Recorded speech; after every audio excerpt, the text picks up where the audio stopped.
કે તપ છે એ પણ આપણે કરવું. ઇન્દ્રિયોને સંયમ કરવા માટે તપ, કારણ કે એ બધું તપ હોય તો કંઈ ઇન્દ્રિયો સંયમમાં આવે અને એ રીતનું કાર્ય થઈ જાય. ત્યારે એ પણ બહુ જ વાત મહારાજે તપની કરી છે ને. ત્રીજો નિયમ છે. આ નિયમ એ પણ જો બરાબર આપણે રાખીએ તો આપણે ઇન્દ્રિયો સંયમમાં થાય. નિયમ વગરનું કોઈ દાડો વૃદ્ધિ પમાય નહીં. કે મહારાજ કહે છે એક વખત ઘડો પાણી ઢોરી આવ્યા, પછી બીજે દાડે ત્યાં પાણી ન હોય, એ પાણી શહેર જેવી ચાલ્યા જ કરે તો ત્યાં ખાડો ભરાય, સરોવર ભરાય ને એ થાય. એટલે નિયમ પ્રમાણે આપણી ભક્તિ હોય, નિયમ પ્રમાણે આપણે આ કાર્ય કરતા હોય. દેવ સેવા છે, પાઠ પૂજા છે, કથા છે, વાર્તા છે, કીર્તન છે, ભજન છે, આ બધું કરીએ તો પછી આપણી ભક્તિ વૃદ્ધિને પામે, તો આપણું કાર્ય સિદ્ધ થાય.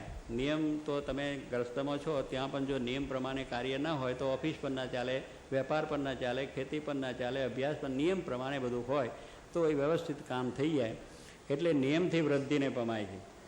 ધર્મની વૃદ્ધિ કરવા માટે કે આપણે ભક્તિ વૃદ્ધિ કરવા માટે નિયમ બહુ આવશ્યક વસ્તુ છે. એટલે આ ચોથી વસ્તુ નિયમ. નિયમ હોય તો આપણે થાય કે ભાઈ અમારે બહાર જવાય નહીં, બહાર ફરાય નહીં, અમુક વસ્તુ થાય નહીં. એ આપણા નિયમો છે એને આપણે વળગી રહીએ તો આપણું કામ સિદ્ધ થઈ જાય.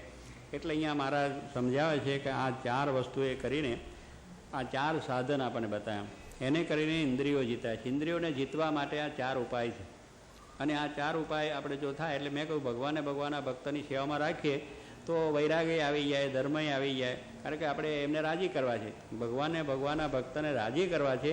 એટલું જ આપણને જો તાણ હોય તો સહેજે આ બધું વૈરાગ પણ આવે, સ્વધર્મ પણ આવે અને તપ પણ થાય અને એ પ્રમાણે આપણા નિયમ પણ રહે. એટલે એ સેવામાં જોડી દેવાનું. ભગવાનના ભક્ત એ કલ્યાણકારી છે, એની સેવામાં જોડી દઈએ એટલે સહેજે જ આ બધી વસ્તુ થાય છે. એટલે આપણને એમ થાય કે આ ક્યારે વૈરાગ આવે, ક્યારે સ્વધર્મ થાય. વૈરાગને સ્વધર્મ સહેજે થાય ભગવાનના ભક્તની સેવામાં. એટલે એને રાજી કરવાનું તાણ હોય. જેમ સ્વામી કે આપણે ગ્રસ્તમાં બીજા લોકોને જેમ રાજી કરવાનું મન હોય છે તો સહેજે આપણે બધો સંયમ આવે છે, સહેજે આપણે નિર્માણીપણું પણ આવે છે. એવી રીતે આ જો ભગવાનને સંતને રાજી કરવાનું હોય તો આપણને બધી વસ્તુ નિયમમાં સહેજે થાય છે. એટલે ઇન્દ્રિયો પણ જીતાય છે.